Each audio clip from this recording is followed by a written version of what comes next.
Ya, shalom Bapak Ibu, saudara-saudari semua. Selamat datang di pendalaman ajaran GKI Resut. Pada kesempatan kali ini kita akan mendalami satu ajaran bersama Pendeta Riki Avianto. Halo Kak Riki. Halo Ferdi, halo juga Bapak Ibu, saudara-saudari semuanya, shalom. Ya, kita mulai aja langsung. Sebelum mulai mendalami ajaran, kita berdoa dulu. Mari Bapak Ibu saudara-saudari, kita berdoa. Ya Tuhan Yesus, terima kasih atas segala kesempatan yang Engkau berikan pada kami. Sebentar lagi kami akan mendapatkan kesempatan untuk mendalami ajaran dari Alkitab. Kiranya apa yang kami peroleh pada pendalaman ajaran hari ini bisa menjadi kekuatan dan bisa menjadi batu pijakan bagi kami untuk melanjutkan hidup kami selanjutnya. Berkati Kak Riki yang akan membawakan pendalaman ajaran pada hari ini. Hanya dalam namamu kami telah berdoa. Amin. Amin. Oke Kak Riki. Yes. Kita akan membahas tentang para gembala dan orang Majus. Oke. Kenapa kok kita akan membahas ini? Karena udah jelas ya, karena yang pasti kita mau menyambut Natal gitu. Dan Oke. kedua tokoh ini seringkali muncul di dalam pemaknaan kita terhadap hari Natal gitu kan. Kalau di Alkitab kan memang kedua tokoh ini ada perannya di dalam kisah kelahiran Yesus. Lalu juga tiap kali kita misalnya datang ke sebuah ibadah Natal gitu, di drama-drama Natal itu biasanya nggak lepas dari kehadiran tokoh gembala dan orang Majus. Itulah kenapa kita mau bahas tentang gembala dan orang Majus gitu. Oke. Secara apa ya, definisi nih Kak. Oke. Siapa itu para gembala dan siapa itu orang Majus? Dan Oke. kenapa kok dua peran ini yang dimunculkan dalam Alkitab? Oke, bukan yang lainnya Bukan gitu yang ya. lainnya. Nah, karena memang kalau kita lihat ya kenapa kedua ini, karena dua-duanya ini menjadi pengantar untuk memperlihatkan tentang Yesus yang lahir itu gitu. Dan ini ada maknanya Fer keduanya. Dan bagi saya kita perlu bisa ngelihat apa bedanya gitu. Karena kalau kita bisa lihat apa bedanya, maka kita akan jadi ngerti gimana cara memaknai kehadiran para gembala dan orang-orang Majus ini dalam struktur kisah tentang kelahiran Yesus Kristus yang kita rayakan di hari Natal. Jadi kalau kita mulainya mau yang dari mana nih Fer? Dari Majus apa gembala? Dari gembala. Gembala. Oke. Dari gembala. Ya. Kalau gembala itu dasarnya Lukas 2 ayat 8 sampai 20 gitu. Kita kayaknya kalau kita baca dulu akan lebih enak ya. Lukas pasal 2 ayat 8 sampai 20. Lukas 2 ayat 8 sampai 20 ini perikopnya judulnya gembala-gembala. Saya bacakan dulu ya buat kita ya. Di daerah itu ada gembala-gembala yang tinggal di padang menjaga kawanan ternak mereka pada waktu malam. Lalu berdirilah seorang malaikat Tuhan di dekat mereka dan kemuliaan Tuhan bersinar meliputi mereka dan mereka sangat ketakutan. Kata malaikat itu kepada mereka, "Jangan takut sebab sesungguhnya aku memberitakan kepadamu kesukaan besar untuk segala bangsa. Hari ini telah lahir bagimu juru selamat yaitu Mesias Tuhan di kota Daud. Inilah tandanya bagimu, kamu akan menjumpai seorang bayi yang dibedung dan terbaring di dalam palungan." Tiba-tiba tampaklah bersama-sama dengan malaikat itu sejumlah besar bala tentara surga yang memuji Allah, katanya, "Kemuliaan bagi Allah di tempat yang maha tinggi dan damai sejahtera di bumi di antara manusia yang berkenan kepadanya."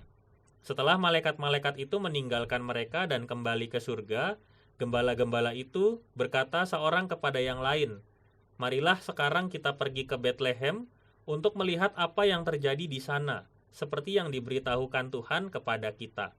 Lalu mereka cepat-cepat berangkat dan menjumpai Maria dan Yusuf serta bayi yang berbaring di dalam palungan. Ketika mereka melihatnya, mereka memberitahukan apa yang telah dikatakan kepada mereka tentang anak itu. Semua orang yang mendengarnya heran tentang apa yang dikatakan gembala-gembala itu kepada mereka. Namun Maria menyimpan semua hal itu di dalam hatinya dan merenungkannya. Kemudian kembalilah gembala-gembala itu sambil memuji dan memuliakan Allah karena segala sesuatu yang telah mereka dengar dan mereka lihat. Semuanya sesuai dengan apa yang telah dikatakan kepada mereka. Jadi kalau dari Lukas 2 ayat 8 sampai 20 ini kita sudah bisa langsung nangkep bahwa gembala yang dimaksud ini adalah gembala yang adalah sekelompok orang. Jadi jumlahnya biasanya kalau gembala di konteks kehidupan waktu itu jumlahnya cukup banyak. Jadi kalau di dalam Alkitab kita juga pakai kata dengan bilangan jamak gitu. Jadi tapi sayangnya kita tidak bisa tahu ya jumlah pastinya waktu itu ada berapa orang gembala. Tapi kalau biasa kelompok gembala yang menjaga di waktu malam itu biasanya jumlahnya lebih banyak daripada gembala yang jaga di waktu pagi atau siang hari gitu. Kenapa? Karena tantangannya juga beda gitu. Karena kalau yang malam biasanya serangan dari hewan buas itu akan lebih sering, lebih intens. Maka mereka harus lebih siaga ya, harus lebih siap.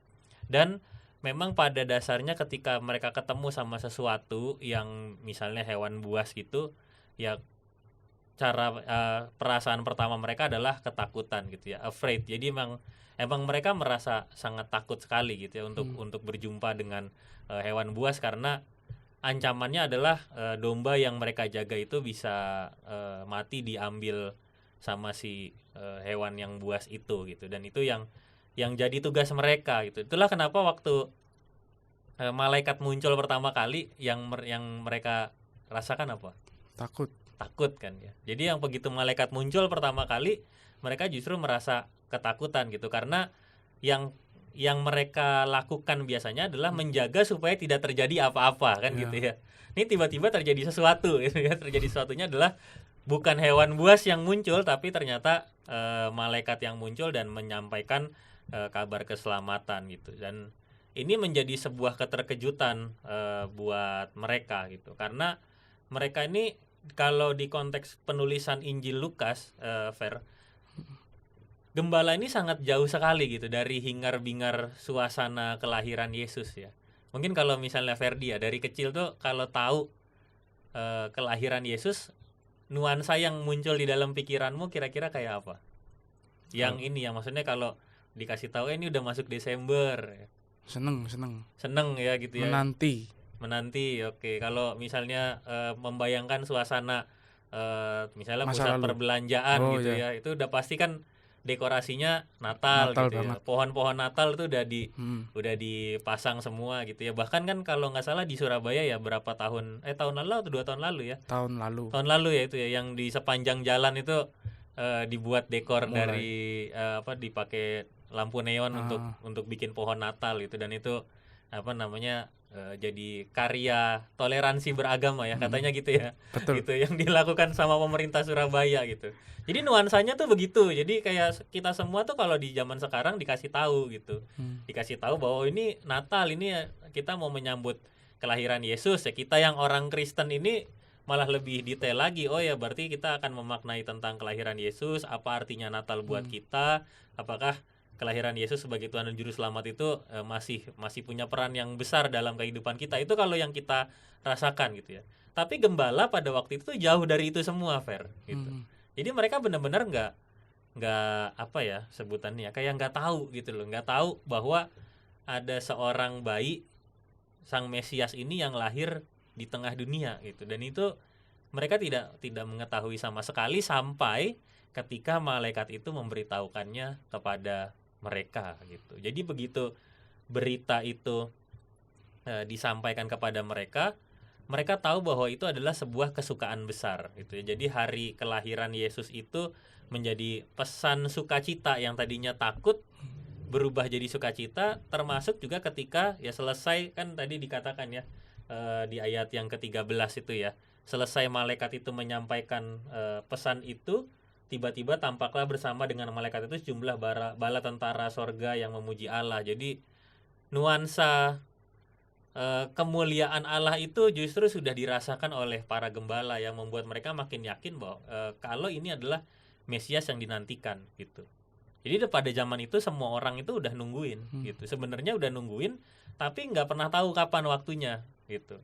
Sampai ketika gembala ini dapat berita tentang kelahiran Yesus. Dan kalau kita baca di sepanjang Injil Lukas, maka sebenarnya gembala-gembala ini adalah orang apa ya, kalau kita bahasa sekarang kayak circle luar gitu ya. Bukan yang ada di dalam relasi kerabat, orang yang saling kenal gitu dengan Yesus. Ini orang yang luar, yang nggak kenal Yesus, nggak kenal Yusuf, Maria itu sama sekali nggak kenal. Lalu mereka dapat berita itu. Gitu. Jadi yang membedakan karakter gembala itu adalah dia ini nggak pernah tahu sama sekali, bahkan juga nggak kenal dengan ya Yusuf, Maria nggak kenal, tapi mereka dapat berita itu. Gitu. Yang bikin mereka lebih firm, lebih yakin adalah ketika apa yang dikatakan oleh gembala itu ternyata itu juga sama kejadiannya seperti apa yang terjadi di dalam kehidupan kelahiran Yesus di antara Yusuf dan Maria itu. Gitu. Di ayat yang ke-7 kita tuh sebenarnya bisa ngelihat ya kisah tentang kelahiran Yesus itu sudah dikatakan, dan ia melahirkan seorang anak laki-laki, anaknya yang sulung, ia membedungnya lalu membaringkannya di dalam palungan karena tidak ada tempat bagi mereka di penginapan. Dan itu juga confirm gitu. Ketika malaikat ngomong, tandanya bagimu dibungkus dengan lampin ya dibedung dan terbaring di dalam palungan. Jadi sama ya kan. Begitu mereka datang, mereka cepat-cepat berangkat ke sana gitu. Mereka segera pergi ke sana karena konsepnya adalah ini gembala yang nggak tahu apa-apa gitu. Cuma dapat tandanya tuh begitu gitu. Ya namanya kalau bayi kan gitu ya, Fer ya. Yeah. Kalau bayi kan dibedung terus dibaringkan dalam palungan tuh waktunya kan nggak akan lama, maksudnya nggak akan selama itu gitu. Nggak akan dibiarkan setahun 2 tahun masih terbaring gitu di palungan gitu kan. Makanya mereka segera pergi gitu untuk melihat benar nggak nih yang dengan sukacita kita yang ngerasa bahwa Sang Mesias itu lahir, lalu benar nggak kondisinya sama. Begitu mereka sampai ternyata sama, menjumpai bayi itu yang sedang berbaring di dalam palungan gitu. Jadi sama semua tuh.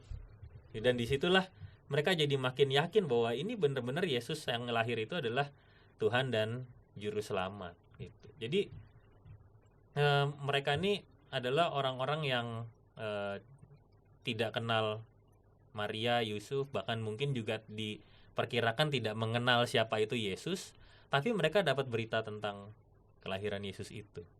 Itu gembala.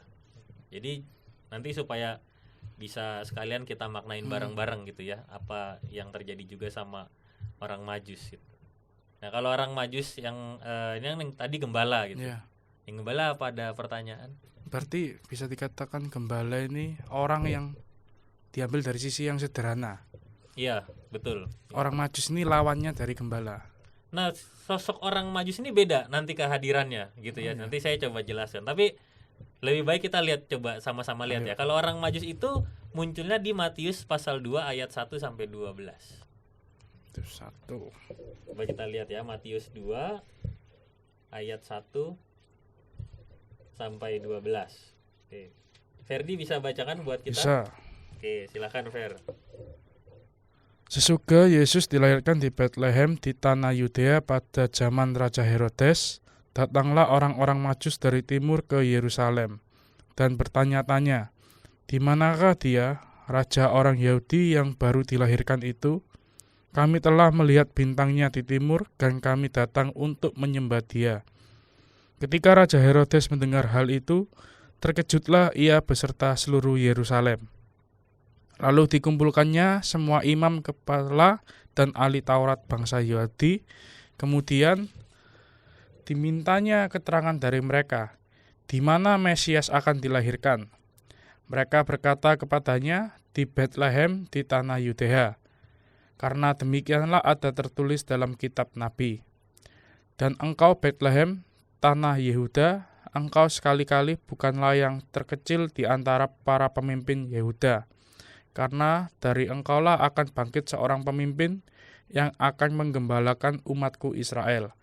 Lalu dengan diam-diam Herodes memanggil orang-orang Majus itu dan dengan teliti bertanya kepada mereka kapan bintang itu tampak. Kemudian ia menyuruh mereka ke Bethlehem, katanya, "Pergi dan carilah anak itu dengan teliti dan segera sesudah kamu menemukan dia, kabarkanlah kepadaku supaya aku pun datang menyembah dia." Setelah mendengar kata-kata raja itu, berangkatlah mereka. Lihatlah, Bintang yang mereka lihat di timur itu mendahului mereka hingga tiba dan berhenti di atas tempat anak itu berada. Ketika melihat bintang itu, mereka sangat bersukacita. Mereka masuk ke dalam rumah itu dan melihat anak itu bersama Maria, ibunya, lalu sujud menyembah dia. Mereka pun membuka tempat harta bendanya dan mempersembahkan persembahan kepadanya, yaitu emas, dupa, dan mur. Setelah diperingatkan dalam mimpi supaya jangan kembali kepada Herodes, pulanglah mereka ke negerinya melalui jalan lain.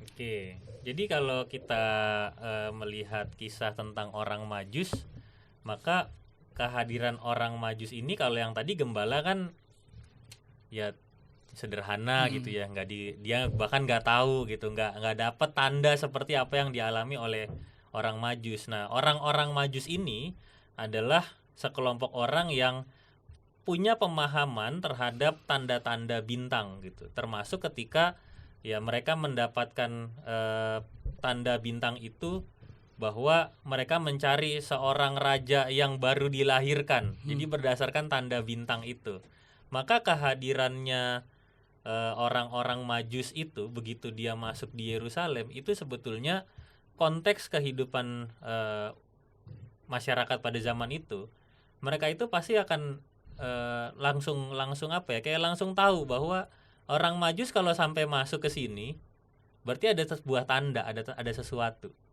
gitu. Jadi beda ya, kalau tadi kan gembala kan dia jauh sekali dari hingar-bingar itu, terus ya datang ya udah gitu. Nah, kalau yang orang Majus ini dia benar-benar dia mencari gitu, dan karena dia mencari maka dia bertanya pada pada Raja Herodes, dan lalu kemudian Raja Herodes pun juga jadi penasaran karena yang disampaikan adalah tentang kelahiran seorang raja. Nah, sedangkan rajanya satu-satunya di Yerusalem kan Dia. Herodes gitu. Nah, bagi seorang Herodes, maka bagi seorang yang berkuasa, dia punya kuasa, dia seorang raja, kalau ada raja yang lain, ini berarti ancaman gitu. Dan itu yang menjadi ketakutannya Herodes sebetulnya pada waktu itu ya. Tapi kemudian ya orang Majus ya dengan tuntunan juga dari Allah gitu ya, lewat tanda-tanda itu maka dia bisa berjumpa dengan Yesus gitu. Nah, itu yang membedakan. Nah, yang menariknya Fer, nah seringkali tuh kita menentukan jumlah orang Majus. Ada berapa orang Majus yang kamu tahu? Kalau karena persembahannya ada 3, maka yang datang 3. Nah, oke. Dan itu yang sering kita pakai gitu ya. Maksudnya konsep itu yang sering kita pahami. Padahal kalau kita membaca di dalam Alkitab kita sendiri, maka sebetulnya jumlahnya jamak gitu, dan tidak diberikan informasi ada berapa ada berapa orang ya, ada berapa orang Majus yang datang pada waktu itu gitu. Sama seperti gembala tadi, sekawanan gembala. Nah, ini juga sekelompok orang Majus. Jadi orang-orang Majus. Jadi banyak jumlahnya gitu. Jadi kita nggak bisa tahu ya, yang pasti lebih dari 1 gitu. Dan kalau ya karena ada 3 persembahan, maka kita sering menyebutnya ada 3 orang Majus gitu. Dan itu ya itulah yang sebenarnya kita perlu gali lagi lebih dalam gitu. Dan sampai hari ini tidak diketahui jumlah orang Majus yang datang itu ada berapa orang gitu. Dan sebenarnya yang jauh lebih dalam lagi ketika kita belajar dari perjumpaan orang-orang Majus dengan Yesus, maka itu adalah sebuah proses kesetiaan dari lika-liku perjalanan yang juga sebenarnya bagian dari persembahan hidup yang sedang ditunjukkan oleh orang-orang Majus itu gitu. Orang-orang Majus cuma jelas aja gitu tujuannya, mau ketemu sama seorang bayi yang dilahirkan berdasarkan tanda bintang di timur itu ya. Mereka pergi jauh itu dari negeri mereka untuk mereka bisa berjumpa dengan Yesus gitu. Nah, itu ada upaya, ada usaha, ada tantangan yang mereka jumpai karena harus ketemu sama Herodes gitu. Bahkan Herodes dengan segala kebenciannya kemudian kan di bagian yang selanjutnya itu ada pembunuhan anak-anak di Bethlehem ya. Usia 0 sampai 2 tahun waktu itu ya peristiwanya ya. Jadi kalau di ayat 16 sampai ayat yang ke 18 itu lebih jelas ceritanya ya. Jadi Herodes tahu bahwa ia telah diperdaya oleh orang-orang Majus itu. Ia sangat marah, lalu ia menyuruh membunuh semua anak di Bethlehem dan seluruh wilayah sekitarnya, yaitu anak-anak yang berumur 2 tahun ke bawah. Yaitu yang kemudian membuat Herodes ya, karena dia merasa dia punya kuasa, maka dia melakukan itu gitu. Dan itu yang sebenarnya menjadi pembeda dari perjumpaannya orang Majus dengan Yesus. Oke. Tapi ada makna nggak Kak kalau di bacaan yang di gembala-gembala tadi kan gembala-gembala hanya bawa diri. Iya. Tapi di orang Majus ini kayak ada kisah dia membawa persembahan. Nah, maknanya itu apa yang membedakan antara yang satu nggak bawa apa-apa, yang satu bawa persembahan? Ada makna tertentu atau memang? Ada. Jadi kalau kita perdalam ya dari unsur tafsirannya sekaligus juga pemaknaannya, maka kehadiran pesan kelahiran Yesus di tengah para gembala itu menunjukkan bahwa kelahiran Yesus itu sifatnya universal gitu. Berita keselamatan itu universal buat semua orang, buat semua kalangan, gak tertutup sama kalangan-kalangan tertentu. Termasuk para gembala di malam hari. Itu kan detail banget ya. Para gembala di malam hari itu mereka juga dapat berita itu, bahkan mereka yang dapat secara khusus untuk bisa dapat kesempatan untuk bisa menjumpai Yesus secara langsung pada waktu itu ya. Ketika Yesus lahir, maka para gembala berjumpa dengan Yesus. Itu nunjukin bahwa kelahiran Yesus itu jadi berita sukacita buat semua orang, gak hanya untuk orang-orang tertentu gitu. Kalau yang di orang Majus, maka orang Majus ini datangnya dari jauh, Fer. Kalau yang gembala kan di Bethlehem, di satu tempat yang sama gitu, di satu area wilayah yang sama. Nah, kalau orang Majus ini datang dari timur ya. Datang dari timur itu kalau kita sinkronkan dengan pemetaan Alkitab, maka kemungkinan mereka datangnya dari daerah Persia gitu. Jadi perjalanan jauh masuk ke Yerusalem, dari Yerusalem mereka baru bintang itu berhenti di Bethlehem, mereka menuju ke Bethlehem gitu. Jadi perjalanannya jauh. Beda sama gembala-gembala yang memang mereka posisinya ya ada di wilayah yang sama gitu. Karena ada kata-kata di daerah itu berarti itu. Iya, itu. Jadi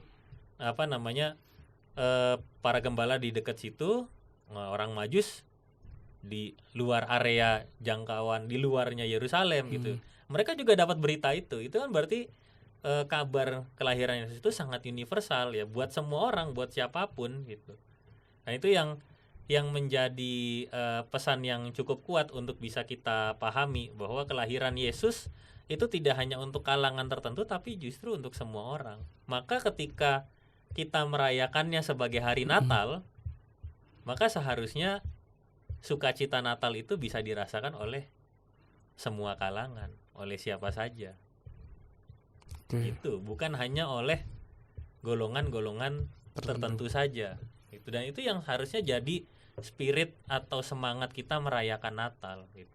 Kalau kita tahu, bahkan kita sudah menghidupinya, ya artinya kita menghidupi jadi orang Kristen yang percaya bahwa Yesus adalah Tuhan dan Juru Selamat, kita harus bisa merasakan sukacita itu, dan semua orang harus bisa merasakan sukacita yang sama juga atas kelahiran Yesus di tengah dunia gitu. Orang Majus mengajarkan mereka datang, mereka mempersiapkan diri mereka dengan mereka membawa persembahan. Para gembala datang dengan membawa perasaan sukacita mereka gitu. Yakin, percaya bener gitu bahwa itu adalah Yesus yang lahir buat mereka gitu. Dan itu yang benar-benar disampaikan ya oleh kedua cerita ini gitu. Nah, terus ada nggak perbedaan masalah waktu ini, Kak? Kayaknya lebih ke siapa duluan yang datang. Kalau kita baca dari tadi ya, kita membandingkan dari Lukas pasal 2 sama Matius pasal 2, maka kita memang yang harus jelas adalah kita tidak pernah tahu secara detail, bahkan juga dari beberapa penelitiannya banyak Tapi bagi saya penelitian itu sifatnya akhirnya ilmiah gitu ya. Pendekatannya pendekatan ilmiah, bukan pendekatan berdasarkan tafsir dan sebagainya gitu ya. Tapi kemudian kita bisa lihat kalau dari kisah di Alkitab kita sendiri, maka para gembala kan waktu itu langsung pergi ketika Yesus itu lahir. Itu maka bisa dipastikan mereka lah kelompok pertama yang datang berjumpa dengan Yesus gitu. Mungkin perbedaannya hanya beberapa 0 sampai mungkin beberapa hari gitu ketika Yesus lahir, karena posisinya masih sama-sama ada di palungan gitu. Tapi kalau yang kita baca dari Injil Matius, orang Majus ketemu Yesus itu ada di rumah. Jadi bukan di palungan ya, sebutannya udah beda tuh. Nah, ini nanti akan dibahas di episode yang lain, di pendalaman ajaran yang lain gitu ya. Tapi kalau kita perhatikan apa yang dilakukan oleh Herodes adalah Herodes membunuh anak usia di bawah berapa? 2 tahun. 2 tahun. Kenapa yang dibunuh di usia di bawah 2 tahun? Perkiraannya karena Yesus umurnya segitu. Jadi memang diperkirakan ketika proses dari orang Majus itu Perjalanan mulai dari pertama kali tahu sampai ketemu Herodes, sampai kemudian Herodes merasa diperdaya oleh orang-orang Majus. Nah, kita kan persoalannya kan missing time-nya orang Majus sampai kembali ke negeri mereka tuh berapa lama, itu nggak diketahui sama sekali. Jadi diperkirakan dari 0 sampai 2 tahun itu gitu. Orang Majus itu ketemu sama Yesus. Berarti nggak ketemu ini di jalan, simpang jalan. Seharusnya tidak gitu. Jadi karena timeline-nya jauh ya gitu, timeline-nya jauh, dan itu seharusnya tidak. Dan itu nanti akan masuk dalam pemahaman kita terhadap kisah Natal. Gitu. Di duniawinya ini. Di kehidupan kita sekarang, dan juga ketika kita mempersiapkan Natal, melihat kisah Natal yang seringkali ini kita langsung lanjut aja ya, kisah drama-drama. Iya, biasanya kalau di dalam drama yang Ferdi pernah lihat apa, Fer? Tentang kehadiran gembala dan orang Majus. Gembala dulu yang datang.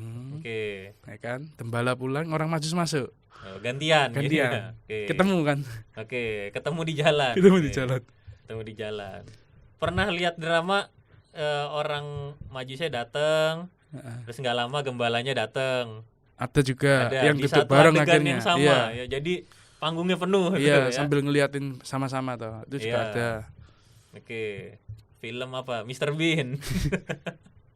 Itu kan penggambaran kita ya. Jadi kita seringkali justru melihat kedua kisah ini sebagai kisah yang kita gabungkan gitu ya. Kalau secara pendekatannya ya memang ketika ada pementasan drama Natal, maka itu sebetulnya adalah visualisasi begitu ya, visualisasi dari apa yang kita pahami di dalam Alkitab kita. Nah, seringkali drama Natal ini harus punya nuansa euforia ya, karena kita kan bicara soal sukacita, maka diterjemahkan euforia, harus seneng, happy, gembira gitu ya. Orang lahir itu akan menyenangkan kalau ada yang mengunjungi dan dapat hadiah gitu.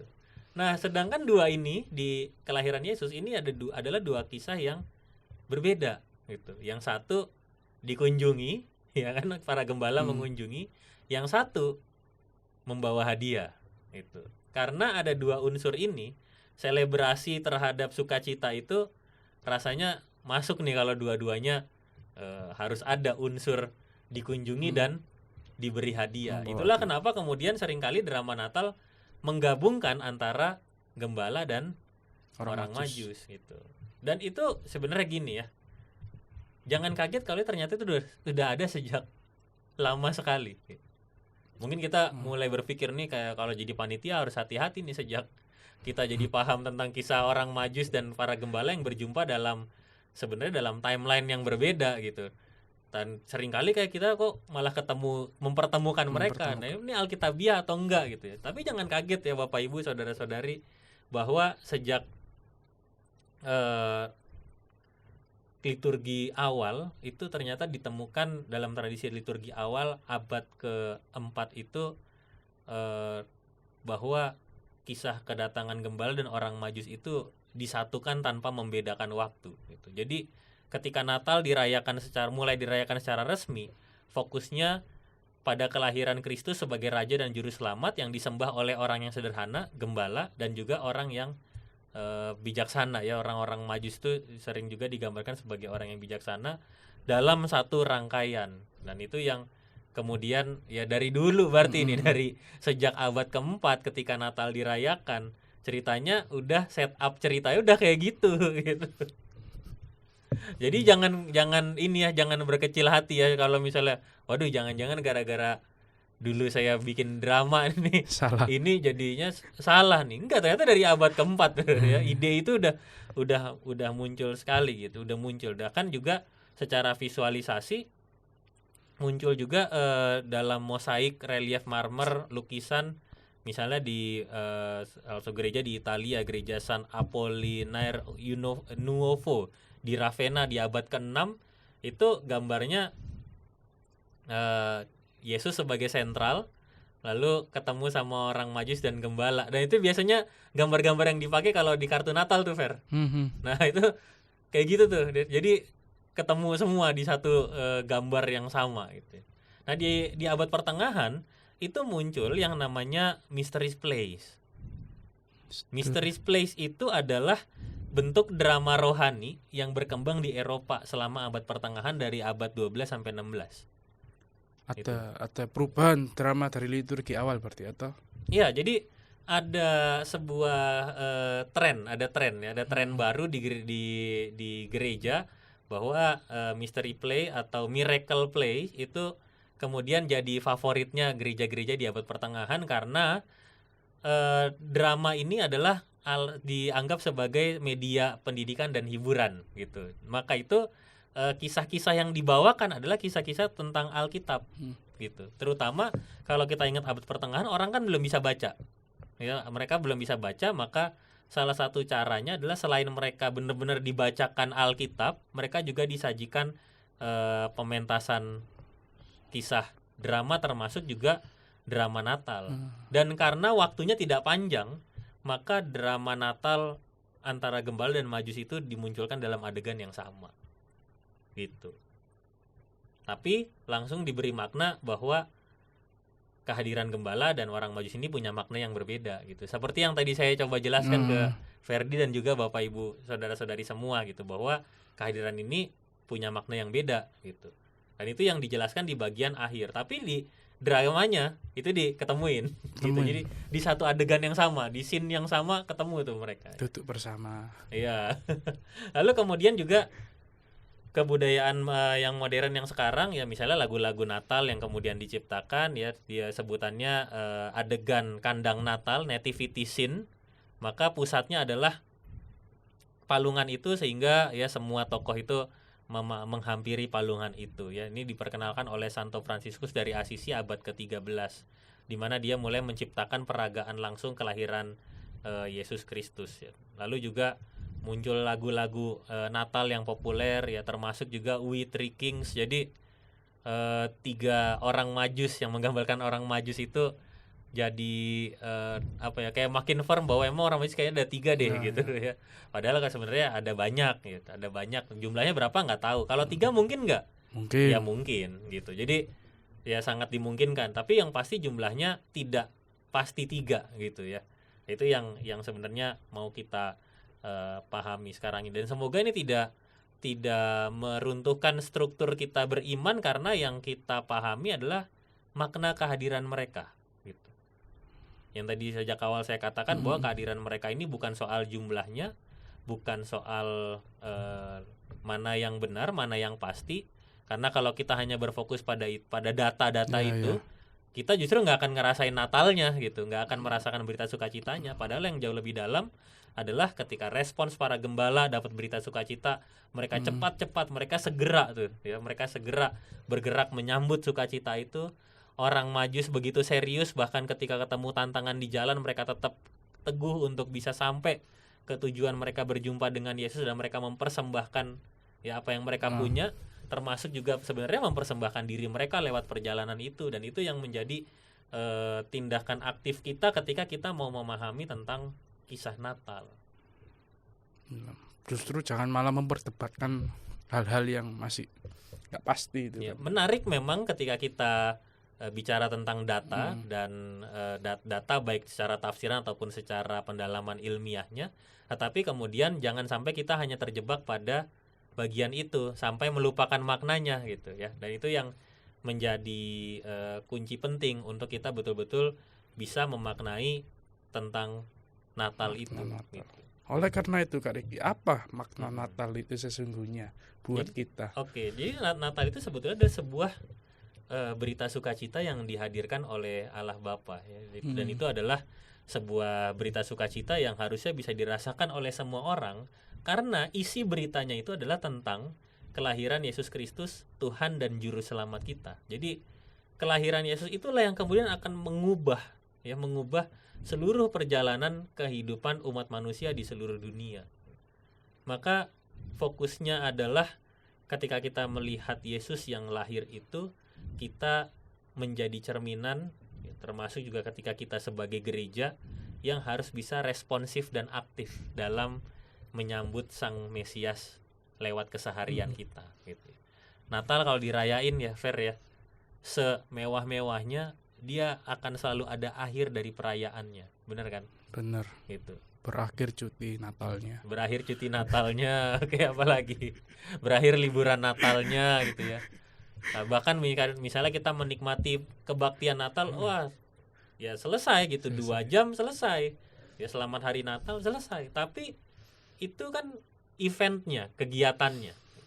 Tapi makna Natalnya itu yang harus benar-benar bisa nempel di dalam keseharian kita tiap hari.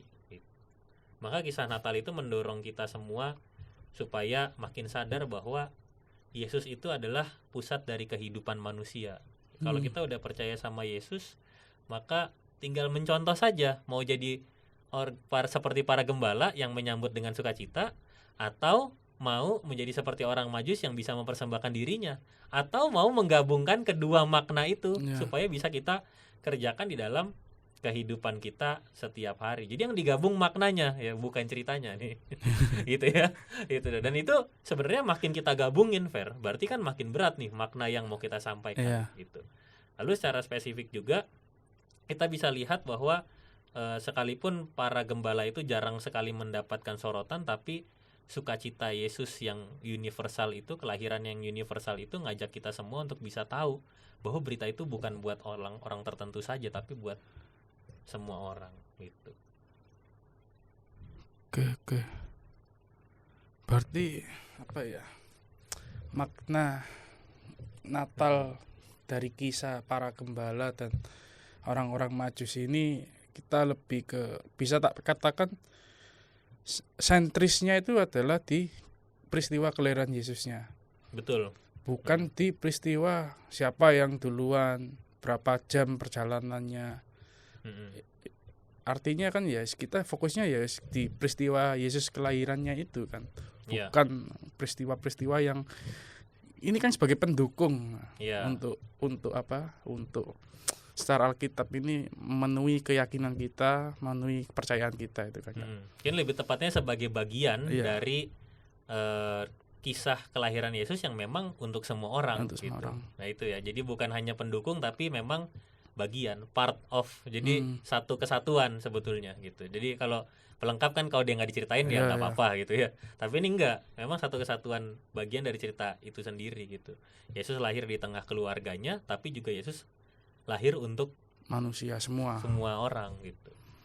Dan itu kan jadi nubuatan gitu ya, nubuatan sejak dulu bahwa Sang Mesias itu akan lahir untuk semua orang gitu. Dan itu yang terjadi pada kehidupan Yesus. Maka confirm semua sebenarnya gitu dari dan tidak ada lagi yang bisa kita ragukan gitu. Kenapa kita harus ragu bahwa Yesus itu memang adalah benar-benar Tuhan dan juru selamat buat kehidupan kita sampai kapanpun itu. Sebenarnya masih ada satu pertanyaan. Baik, masih belum menemukan hubungannya orang Majus sama gembala ini yang dijadikan ini loh. Dijadikan sebagai part of ceritanya. Kenapa enggak yang lain? Kayak misalnya presiden Raja Herodes kayaknya. Kalau raja kan sudah masuk. Iya, raja. Tapi kemudian dia kan enggak diilhami langsung kan sama malaikat, enggak didatangi langsung. Siapa tahu kalau misalnya kalau aku di gambaranku sekarang ya, saat itu Raja Herodes didatangi malaikat, ya kan, terus dia sadar bertobat kan nggak sampai itu, Oke, ya. bunuh anak kecil. Bener.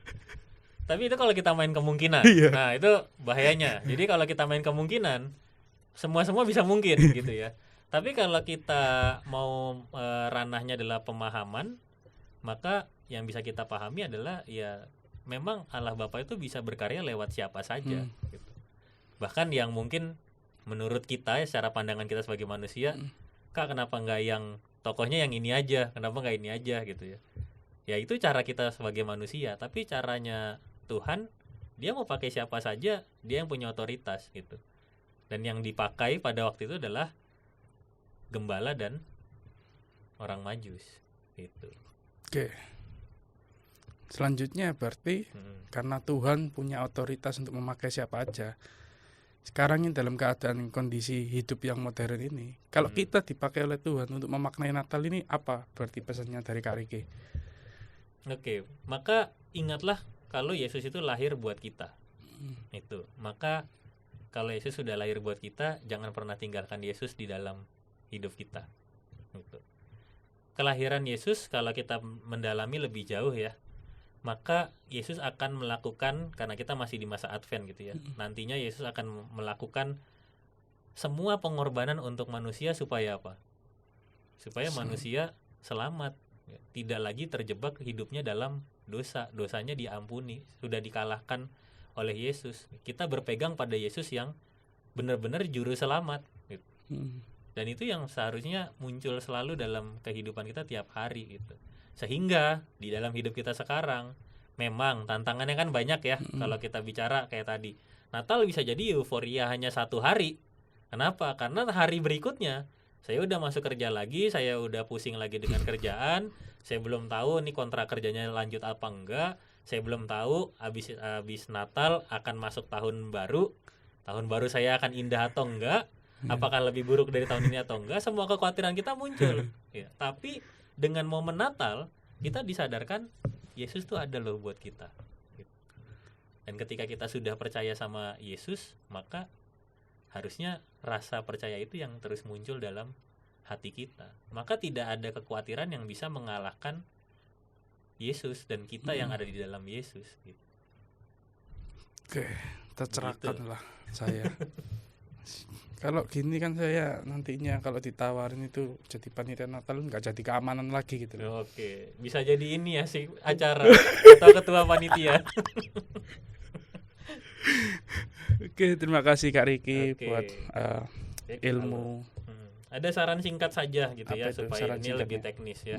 Karena tadi kan kita bicara tentang tokoh gembala dan orang Majus. Maka kalau kita mau menyusun sebuah acara Natal, maka tentukanlah pesan utama apa yang mau kita sampaikan dari acara atau kegiatan Natal itu. Jangan sampai euforia Natal justru menutupi pesan yang seharusnya tersampaikan, dan pesan itu malah jadi terabaikan karena acara-acara yang penting meriah gitu. Dan itu bukan tujuan dari Natal ya. Natal itu menyampaikan pesan tentang penguatan terhadap kita yang selalu mau menaruh hidup kita di dalam Yesus. Maka itu mulai juga gali pesan Natal yang semakin dalam ya, supaya kita nggak terjebak juga sama kebosanan terhadap cerita-cerita Natal yang selalu kita dengarkan setiap tahunnya ya. Mungkin kita ngerti nggak boleh bosen, tapi kadang ya nggak bisa dihindari. Tapi belajarlah untuk secara mandiri juga menggali pesan Natal itu, mulai dari Alkitab, mulai dari apa yang sudah Tuhan kerjakan selama setahun ini, dari Natal tahun lalu sampai yang tahun ini kita rayakan. Kira-kira kalau kita bicara soal Yesus yang lahir buat kita udah mengalami apa ya? Dan itu bisa sangat menjadi sesuatu yang bisa digali secara menarik, dan mungkin bisa jadi sebuah cerita kesaksian yang khas dari kita untuk kehidupan orang-orang yang ada di sekitar kita. Sangat menguatkan saran teknisnya itu. Amin. Oke Kak Riki, mungkin bisa dibantu untuk ditutup doa untuk kita setelah mendengarkan pendalaman ajaran ini. Oke, baik Bapak Ibu, saudara-saudari, mari kita bersatu dalam doa. Tuhan yang penuh kasih, kami bersyukur bahwa kisah Natal yang hadir di dalam kehidupan kami melalui firman-Mu dapat kami pahami bersama-sama dan juga memampukan kami untuk semakin menemukan sukacita lewat kelahiran-Mu yang akan kami rayakan bersama-sama. Mampukan kami ya Tuhan untuk dapat semakin memaknai hari Natal yang akan kami sambut ini, dan kiranya cinta kasih-Mu akan selalu menyertai kami sehingga kami mampu merespons kelahiran-Mu dengan penuh tanggung jawab lewat sukacita yang dapat kami bagikan dalam kehidupan kami bersama dengan orang-orang yang ada di sekitar kami, termasuk juga ketika kami mau mempersembahkan kehidupan kami sepenuhnya ke dalam tangan-Mu. Kami serahkan semuanya ke dalam tangan-Mu, dalam nama Tuhan Yesus Kristus kami berdoa. Amin. Amin. Ya, begitulah Bapak Ibu, saudara-saudari semua, pendalaman ajaran kita pada hari ini yang berkisahkan tentang para gembala dan orang-orang Majus. Terima kasih Kak Riki kesempatannya, Terima kasih, waktunya. Sampai jumpa di episode pendalaman ajaran GKI Resut yang lainnya. Tuhan Yesus memberkati. Tuhan Yesus memberkati.